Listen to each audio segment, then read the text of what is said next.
రామలక్ష్మి సిగ్గుపడుతూ లోపలికి వెళ్తుంటే అప్పుడే రఘురామ్ కూడా వెనకాలే లోపలికి వెళ్తూ ఉంటాడు. అప్పుడే శివరాం ఎదురుగా వచ్చి, అన్నయ్య సోనీని చూడడానికి వెళ్ళారు కదా, ఎలా ఉన్నారు, బాగానే ఉన్నారా అని అడుగుతూ ఉంటాడు. బాగానే ఉన్నారు శివరాం, మనం అనుకున్న దానికంటే అబ్బాయి చాలా బాగున్నారు, చాలా చక్కగా మాట్లాడాడు, మనమే తప్పుగా అర్థం చేసుకున్నాము అని రఘురామ్ అంటూ ఉంటాడు. అన్నయ్య అంతా నా వల్లే అన్నయ్య ఇలా జరిగింది, ఇది తప్పుగా అర్థం చేసుకుని నేను చెప్పడం వల్లే ఇదంతా కూడా జరిగిపోయిందని శివరాం బాధపడుతూ ఉంటాడు. ఆ అబ్బాయి చాలా మంచివాడు కాబట్టి అన్నీ అర్థం చేసుకుని ఒక్క మాట అయినా మనల్ని అనలేదు, అందుకే పెళ్లి ముహూర్తాలు కూడా త్వరలో పెట్టించాలని చెప్పేసి వచ్చాను అని రఘురామ్ అనడంతో, మంచి పని చేశారన్నయ్య, మన రామలక్ష్మి ఎంతో అదృష్టం చేసుకుంది, ఆ అబ్బాయి మీకు గుణాల్లో ఏమాత్రం తీసిపోరన్నయ్య అని శివరాం అంటే, అవును అలాంటి అబ్బాయి మన రామలక్ష్మికి భర్తగా రావడం మన రామలక్ష్మి చేసుకున్న అదృష్టం, మనం చేసుకున్న అదృష్టం కూడా అని రఘురామ్ లోపలికి వెళ్తాడు. తర్వాత రామలక్ష్మి జానకి దగ్గరికి వచ్చి అమ్మ అమ్మ అని చాలా సంతోషపడుతూ జానకిని తిప్పేస్తూ ఉంటుంది. ఏంటి అమ్మా, నిన్ను ఎంత సంతోషంగా చూసి చాలా రోజులయ్యింది, ఆ ఇంటికి వెళ్ళొచ్చారు కదా, ఏమైంది చెప్పు రామ, ఏం జరిగింది అని జానకి అడుగుతూ ఉంటుంది. అమ్మ, నాన్నగారు నన్ను ఆయన దగ్గరికి తీసుకువెళ్ళారు కదా, ఆయన్ని పరామర్శించడానికి అని అనుకున్నానమ్మా, కానీ నాన్నగారు పెళ్లి ముహూర్తాలు మాట్లాడడానికి వచ్చారని అక్కడికి వెళ్ళాక అర్థమైందమ్మా అని రామలక్ష్మి సిగ్గుపడుతూ చెప్తూ ఉండటంతో, అంటే అబ్బాయితో త్వరలో పెళ్లి జరగబోతుంది, అందుక రామలక్ష్మి ఇంతలా సిగ్గుపడుతుంది, ఈ ఆనందానికి కారణం అదే అని జానకి రామలక్ష్మి గడ్డం పట్టుకుని హగ్ చేసుకుని చాలా సంతోషపడుతూ ఉంటుంది. అమ్మ, ఆయన్ని నాన్న అర్థం చేసుకున్నారు, అపార్థాలన్నీ తొలగిపోయాయి, చాలా సంతోషంగా ఉందమ్మా అని రామలక్ష్మి అంటూ ఉంటుంది. అప్పుడే శివరాం అక్కడికి వచ్చి, రామలక్ష్మి దీనికి అంతటికీ కారణం నేనే కదమ్మా, నన్ను క్షమించమ్మా, నిన్ను ఎన్నిసార్లు క్షమాపణ అడిగినా తప్పులేదమ్మా అని నమస్కరిస్తూ వేడుకుంటూ ఉంటాడు. అయ్యో బాబాయ్, అలా మాట్లాడకండి అని రామలక్ష్మి శివరాం చేతులను పట్టుకుని, లేదు నేను గనక అలా చెప్పి ఉండకపోతే ఇంతవరకు వచ్చి ఉండేదే కాదు, నువ్వు ఇంతలా బాధపడేదానివే కాదు అని శివరాం, అయ్యా శివయ్య, ఇందులో నీ తప్పేముంది, ఆ పరమాత్ముడైనా కొన్ని సందర్భాల్లో తప్పు చేస్తూ ఉంటాడు, రామాని నువ్వు మాత్రమే అపార్థం చేసుకోలేదు, మీ అన్నయ్య కూడా అపార్థం చేసుకున్నాడు, రామ ఒకప్పుడు చేసిన తప్పుని నీ కడుపులో పెట్టుకుని దానిని బయట పెట్టకపోతే ఇంకా ఎన్ని అనర్థాలు జరుగుతాయో అని నువ్వు చెప్పవలసి వచ్చింది, ఇందులో నీ తప్పేమీ లేదు, అది విధి ప్రకారం అలా జరిగిపోయింది, నువ్వు క్షమాపణలు చెప్పవలసిన అవసరం లేదు అని జానకి అంటూ ఉంటుంది. అవును బాబాయ్, నాన్న తర్వాత మీరు నన్ను ఎంత బాగా చూసుకున్నారు, అయినా మీరు నా మంచి ఆలోచించే కదా ఇదంతా చేశారు, నేను మిమ్మల్ని ఎప్పుడు తప్పుగా అర్థం చేసుకోలేదు, ఇది మీ బాధ్యత బాబాయ్, అందుకే మీరు ఇలా చేశారు అని రామలక్ష్మి అంటూ ఉంటుంది. ఎంతైనా మా అన్నయ్య కూతురు కదా, అందుకే నువ్వు ఇంతలా మాట్లాడుతున్నావు, నువ్వు సంతోషంగా ఉండురామా అని పెళ్లి చేసుకుని అని శివరాం ఆశీర్వదిస్తూ రామలక్ష్మిని దగ్గరికి తీసుకుని చెప్తూ ఉంటాడు. తర్వాత ఆద్య కిషోర్ ఇద్దరు కూడా ఆటోలో బయలుదేరి ఇంటికి వస్తూ ఉంటారు. ఏంటమ్మా ఆద్య ఆలోచిస్తున్నావు అని కిషోర్ ప్రశ్నిస్తూ ఉంటాడు.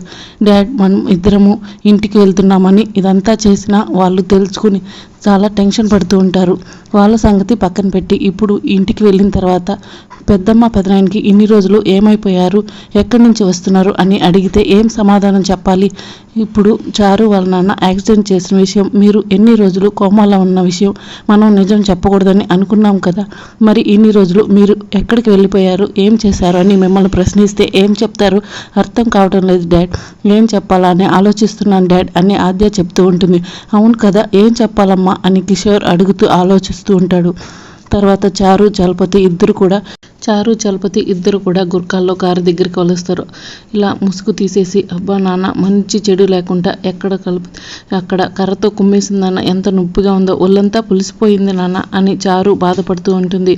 నీ పరిస్థితే కాదమ్మా, నా పరిస్థితి కూడా అలాగే ఉంది, నేను చక్కగా నిలబడలేకపోతున్నాను, ఇదిగో చూడు కాళ్ళ మీద ఎలా పడిపోతున్నానో, ఎక్కడ తగిలినా కూడా అక్కడ అన్నీ కూడా గడ్డలు కట్టేస్తున్నాయి, చూడు ఒక్కసారి తగిలితే ఎంత నొప్పెడుతున్నాయి అని చలపతి కూడా విలవిల్లాడిపోతుంటారు. అది సరే నాన్న, వాళ్ళు కొట్టారు, మనం దెబ్బలు తిన్నాం, ఇప్పుడు ఈ గాయాలతో ఇంటికి వెళ్తే ఇంట్లో వాళ్ళకి నేనేం సమాధానం చెప్పాలి, అర్థం కావటం లేదు అని చారు టెన్షన్ పడుతూ ఉంటుంది.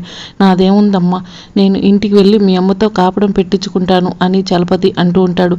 నువ్వు మీ ఇంట్లో వాళ్ళకి ఏం చెప్తావో అర్థం కావటం లేదు అని చలపతి కూడా టెన్షన్ పడుతూ ఉంటాడు. నాన్న, ఈ గాయాల గురించి ఏదో ఒకటి చెప్పి మేనేజ్ చేసేయచ్చు అనుకో, కానీ వాళ్ళు ఇంటికి వెళ్ళిన వాళ్ళు ఊరుకుంటారా? జరిగిన విషయం మొత్తం చెప్పేస్తారు అని గిల్టి నగలని తెలిసిన మరుక్షణం మా అత్త కాళికాదేవులా నన్ను చంపుకు తింటుంది, నన్ను ఇంట్లో నుంచి గెంటేస్తుంది. ఇంకా ఆ కిషోర్ని నువ్వే యాక్సిడెంట్ చేసి ప్రాణాలు తీయబోయావని ఆ కిషోర్ చెప్పేశాడే అనుకో, ఇంకా అంతే సంగతులు నాన్న అని చారు అంటూ ఉంటుంది. అవునమ్మా, ఏం చేయాలో అర్థం కావటం లేదు. అయినా ఆ రౌడీ ఎదవులకి డబ్బులు ఇచ్చి ఊరి మీదకి పంపించాము. అలా కాకుండా ఆ రౌడీ ఎదవులని మనతోనే పెట్టుకుని ఉంటే వాళ్ళ చేత మనం ఇప్పుడు ఇలా దెబ్బలు తినేవాళ్ళం కాదు. ఆ కిషోర్ ఆద్య వచ్చిన వెంటనే ఆ రౌడీలు పట్టుకుని మనకు అప్పచెప్పేవారు. అప్పుడు ఆ కిషోర్ గాడు మన నుంచి పారిపోయేవారు కాదు అని చెప్పి చలపతి అంటూ ఉంటాడు. అబ్బా, జరిగిపోయిన దాని గురించి మాట్లాడకు నాన్న, జరగాల్సిన దాని గురించి ఆలోచించు. అసలు ఆ రోజు యాక్సిడెంట్తో కిషోర్ ప్రాణాలు తీసేసుంటే బాగుండేది. నువ్వేమో ప్రాణాలు పూర్తిగా తీయకుండా ఇదిగో ఇలా వాడు బతికొచ్చేలా చేశావు అని చారు అంటూ ఉంటుంది. అయ్యో, నేను వాడి ప్రాణాలు పోవాలని కారుతో గుద్దానమ్మా, కానీ ఈరోజు తప్పించుకున్నట్టే ఆ రోజు ప్రాణాలతో బయటపడ్డాడు. మనం చేసింది ఏమీ లేదమ్మా, మనం ఒళ్ళునంతా వాళ్ళు నాకు అప్పచెప్పడమే. ఇదిగో వాళ్ళ పెదనాన్న, ఇదిగో కత్తి పట్టుకో, నా కళ్ళ ముందే కనిపిస్తుందమ్మా అని చలపతి టెన్షన్ పడుతూ ఉంటారు. అయ్యో, మనం ఒళ్ళు అప్పగించడానికి ఒకటా రెండా నాన్న తప్పులు చేసింది. ముఖ్యంగా ఆ గిల్టు నగలనని మా అత్తయ్యకి తెలిసిన రోజు నా పీకపై కాలు పెట్టి నన్ను రక్తం కక్కేలా చేస్తుంది. ఇక కిషోర్ ప్రాణాలు నువ్వు తీయబోయావని తెలిసిన వెంటనే రఘురాం పెదనాన్న తుపాకీకి మనం బలి కాక తప్పదు అని చారు టెన్షన్ పడుతూ ఉంటుంది. తర్వాత చారు ముసుగు కప్పుకుని ఎవరు చూడకుండా మెల్లగా ఇంట్లోకి వస్తుంది. తర్వాత గదిలోకి వచ్చి అమ్మ అబ్బా అని నొప్పులు పడిపోతూ ఆ దొంగ మొహంది ఆద్య నన్ను ఎంతలా గుద్దేసిందో, ఎంతలా కొట్టేసిందో, పచ్చడి దంచినట్టు దంచి పడేసింది. దానికి నాపై ఎంత కక్ష ఉంటే ఇంతలా నన్ను కొట్టేసింది. నా పైకి నంగిలాగా కనిపిస్తుంది, కానీ నేను కనపడగానే మొత్తం నా పైన కక్ష తీర్చేసుకుంది.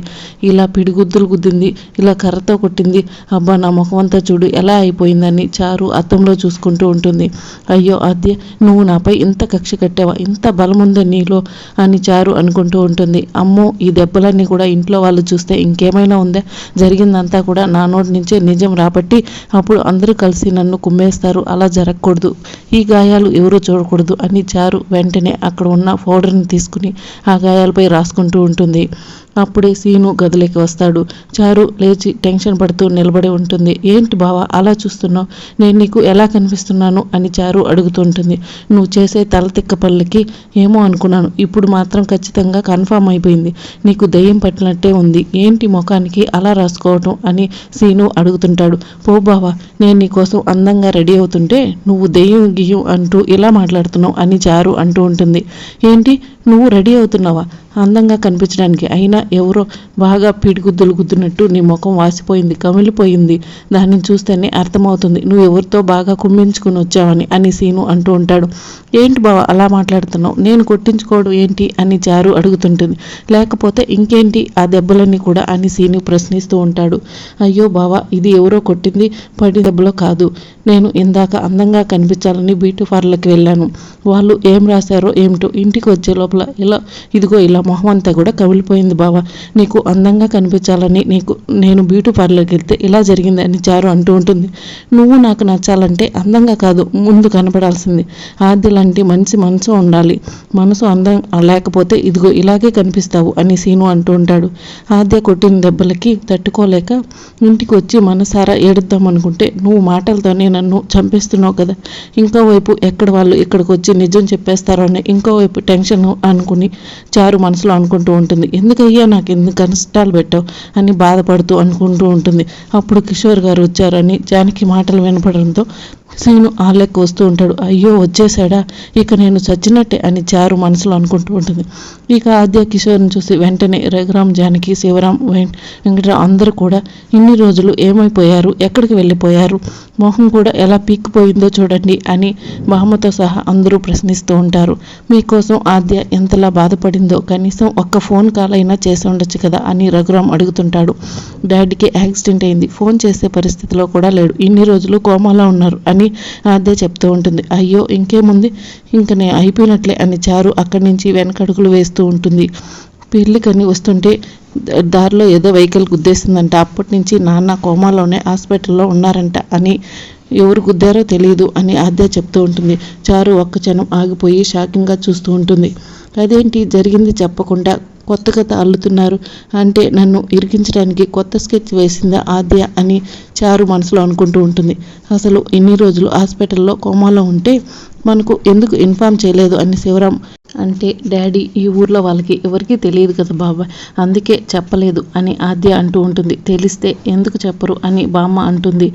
రాబోయే ఎపిసోడ్లో ఏం జరుగుతుందో తెలుసుకుంటే ఛానల్ సబ్స్క్రైబ్ చేసుకోండి.